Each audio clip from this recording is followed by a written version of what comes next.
ऊपर अमीर देवरानी, नीचे गरीब जेठानी की छठ पूजा। मैंने कह दिया ना कि इस घर का बंटवारा होगा तो होगा। छाया बहू, ये तू क्या कह रही है? अरे बहुएं तो घर को जोड़ कर रखती हैं, लेकिन तू। माँ जी, आपको नहीं पता, लेकिन मैं ये सब इस घर की भलाई के लिए कर रही हूँ। आखिर कब तक ये बांझ गरीब और नीची जाति की औरत हमारे घर में रहेगी? अब या तो इस घर का बंटवारा होगा या तो मैं अपने मायके चली जाऊंगी। नहीं छाया, ऐसा मत करो।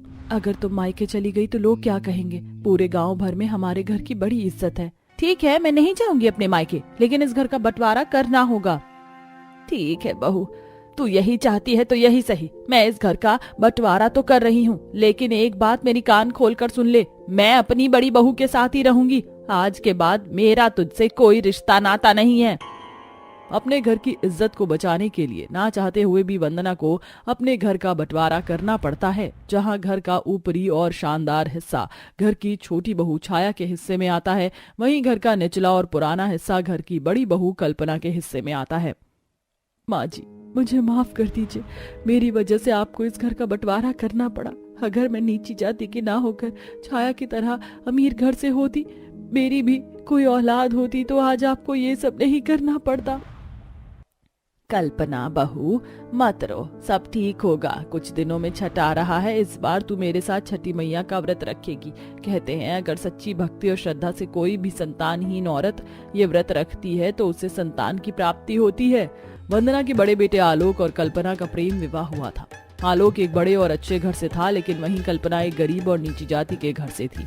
लेकिन इसके बावजूद भी वंदना कल्पना को अपनी बहू से ज्यादा बेटी मानती थी। शादी के 5 साल गुजर जाने के बाद भी आज तक कल्पना की गोद नहीं भरी थी। वहीं कुछ साल पहले आई कल्पना की अमीर घमंडी देवरानी की गोद भर चुकी थी, जिसके चलते अब छाया में काफी घमंड आ चुका था। वो पल भर में घर का बंटवारा करा देती है। ऐसे ही समय गुजरता है और अब चारों तरफ छठ पूजा की तैयारी चल रही होती है। ये देखिए माँ जी, मैं छठ पूजा के लिए गन्ने, पान के पत्ते, अदरक का पौधा और बांस की टोकरी ले आई हूँ। अरे वाह, तुझे तो छठ पूजा के बारे में काफी सारी चीज पता है। वैसे तू ये अदरक का पौधा कहाँ से लेकर आई? मैंने तो पूरे बाजार में ढूंढ लिया, लेकिन ये मुझे कहीं मिला ही नहीं।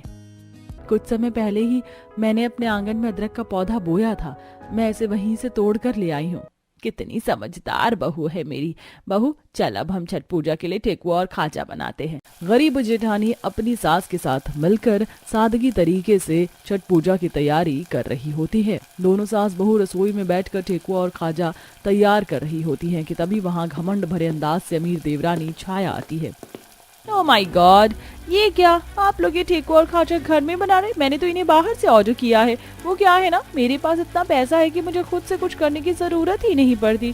छठ पूजा की सारी तैयारी भी मेरे नौकर कर रहे हैं। भले ही तेरे पास पैसा है, लेकिन तू इन पैसों के होते हुए भी अकेली है। क्या फायदा ऐसी छठ पूजा के व्रत का जब रखने वाला ही उसकी कोई तैयारी नहीं कर रहा है। जिसके पास पैसा होता है उसे खुद कुछ करने की जरूरत नहीं होती है, जस्ट लाइक मी। इतना कहकर छाया इतराते हुए अपने ऊपर वाले घर में चली जाती है और एसी चलाकर आराम करने लगती है। वहीं नीचे रह रही गरीब जेठानी और सास मिलकर छठ पूजा की सारी तैयारी कर लेती हैं। बहू, समय रहते छठ पूजा की सारी तैयारी हो गई है, अब बस मुझे छठ पूजा का इंतजार है। दोनों सास बहू आंगन में बैठ एक दूसरे से बातें कर रही होती हैं कि तभी वो देखती हैं कि उनके पड़ोस में रहने वाले कई सारे लोग अपना अपना सामान बांध कर कहीं जा रहे हैं। ये सब कहाँ जा रहे हैं? इतने सारे लोगों को सामानों के साथ जाता देख दोनों सास बहू उन दोनों के पास जाती हैं। अरे सुनीता बहन, ये तुम सब लोग कहाँ जा रहे हो? 2 दिन बाद छठ पूजा है। अरे तुम लोगों को पता नहीं है, हमारे गांव में जो छठ पूजा के लिए नदी थी उसका पानी पूरा सूख चुका है और जो दूसरी नदी है वो काफी ज्यादा गंदी है। हम बिना नदी घाट की छठ पूजा कैसे मनाएंगे, इसलिए हम सब लोग अपने रिश्तेदारों के गाँव जा रहे हैं ताकि हम छठ पूजा मना सकें। अपनी पड़ोसन सुनीता की बात सुन वंदना और कल्पना दोनों ही परेशान हो जाती हैं। माँ जी, अब हम लोग क्या करेंगे? मैं संतान प्राप्ति के लिए छठी मैया का व्रत रख रही थी, लेकिन लगता है मेरी किस्मत में संतान का सुख ही नहीं है। कल्पना, ऐसा मत बोल। तेरी छठ पूजा का व्रत जरूर पूरा होगा। मैं हूँ ना, तू फिक्र मत कर। छठ पूजा के व्रत को पूरा करने के लिए गरीब जेठानी अपनी सास के साथ मिलकर अपने आंगन में एक गड्ढा खोदती है और उस गड्ढे में एक बड़ा सा तिरपाल बिछाकर उसके अंदर पानी भरने लगती है। माँ जी, अब मैं, आप और छाया आराम से छठ पूजा का व्रत मना सकेंगे। कल्पना बहू, छाया ने इतना सब कुछ किया, लेकिन उसके बावजूद भी तू उसके बारे में कितना सोच रही है। माँ जी, छाया जैसी भी हो लेकिन वो हमारे परिवार का हिस्सा है। छठी मैया का व्रत वो भी रखेगी। बिना नदी घाट के तो उसे काफी दिक्कत होगी।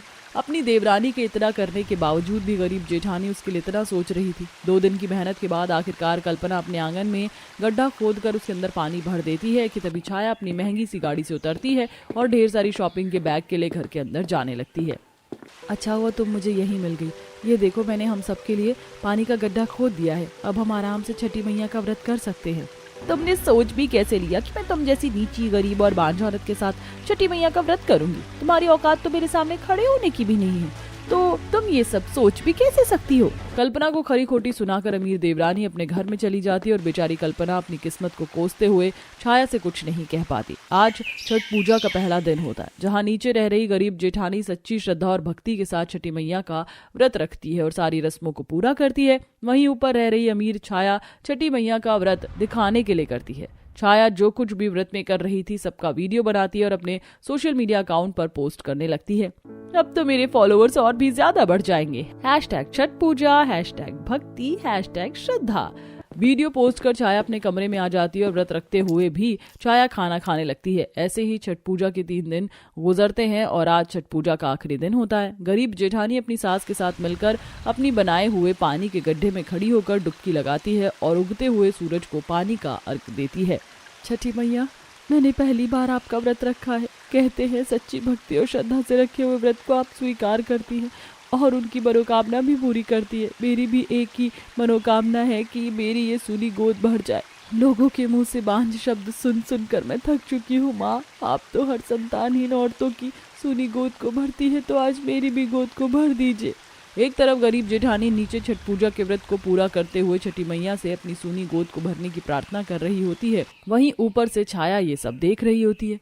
इसे क्या लगता है, व्रत को पूरा करने के बाद इसकी सूनी गोद भर जाएगी?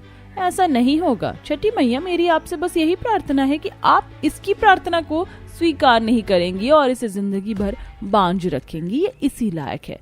छाया अपनी छत पर रखे हुए पानी के भरे आर्टिफिशियल टब में खड़ी होकर सूर्यदेव को पानी का अर्घ देते हुए कल्पना की मनोकामना पूरी ना होने की छठी मैया से प्रार्थना कर रही होती कि तभी छाया का 4 साल का बेटा जो छत पर खेल रहा था अचानक खेलते खेलते बेहोश हो जाता है, जिसे देख छाया भागते हुए अपने बेटे के पास जाती है। हे भगवान, ये मेरे बच्चे को क्या हुआ? अर्पित, बेटा उठो, उठो बेटा, ये अपनी आंखें क्यों नहीं खोल रहा है? छाया के चिल्लाने की आवाज सुन वंदना और कल्पना भागती हुई छत पर आती है। अर्पित को क्या हुआ?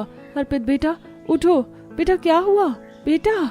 सभी लोग अर्पित के लिए परेशान हो रहे होते हैं कि तभी अचानक सुनहरी चमकदार रोशनी आसमान में चमकती है और उन सब के सामने साक्षात छठी मैया प्रकट होती हैं। किसी और की कोख को उजाड़ने की यही सजा है। तुम्हारी गलती की वजह से आज तुमसे तुम्हारी संतान दूर हो गई। एक माँ होकर तुम कैसे किसी और की गोद सूनी रखने की बात कर सकती हो? अब तुम जिंदगी भर संतानहीन रहोगी और तुम्हें कभी संतान नहीं होगी। नहीं छठी भैया, आप भले ही मेरी गोद खाली रखिए लेकिन छाया के साथ ऐसा ना करिए। मैं भले ही माँ ना बनूं लेकिन मैं छाया की ममता समझ सकती हूँ। एक माँ कैसे भला अपने दिल के टुकड़े को अपने से दूर जाते हुए देख सकती है। छाया की गलती की सजा उसके बेटे को मत दीजिए। कल्पना, तुमने सच्ची भक्ति और श्रद्धा से मेरा व्रत रखा, इसलिए मैं तुम्हें संतान होने का वरदान देती हूँ। साथ ही तुम्हारी विनती को भी स्वीकार करती हूँ। इतना कहकर छठी मैया वहां से अंतर्ध्यान हो जाती है और छाया के बेटे अर्पित को भी होश आ जाता है। देखा छाया बहू, जिस जेठानी के लिए तूने हमेशा बुरा किया, बंटवारा करके घर की बड़ी बहू के साथ नौकरों जैसा बर्ताव किया, उसके लिए संतानहीन रहने की दुआ मांगी, आज उसी की वजह से तेरी संतान जिंदा है। कल्पना, मुझे माफ कर दो, मेरी गलती माफी के लायक नहीं है। इस अमीरी के घमंड ने ना जाने कब मेरे अंदर इतनी नफरत और बुराई भर दी, मुझे खुद ही नहीं पता चला। मुझे माफ कर दो कल्पना। उसे भूल जाओ, हम सब एक साथ फिर से एक नई शुरुआत करेंगे। कल्पना छाया को माफ कर देती है, जिसके बाद अब छाया अपनी जेठानी के बने हुए पानी के गड्ढे के अंदर अपनी छठी मैया का व्रत पूरा करती है। कुछ दिनों में छठी मैया के आशीर्वाद से कल्पना की सूनी गोद भी भर जाती है और अब दोनों देवरानी जेठानी हर साल सच्ची भक्ति और श्रद्धा से छठ पूजा करती हैं। तो दोस्तों, कैसी लगी आपको हमारी देवरानी जेठानी की ये कहानी? हमें कमेंट करके जरूर बताएं। साथ ही क्या आप भी छठी माता के भक्त हैं तो हमें ये भी बताइए।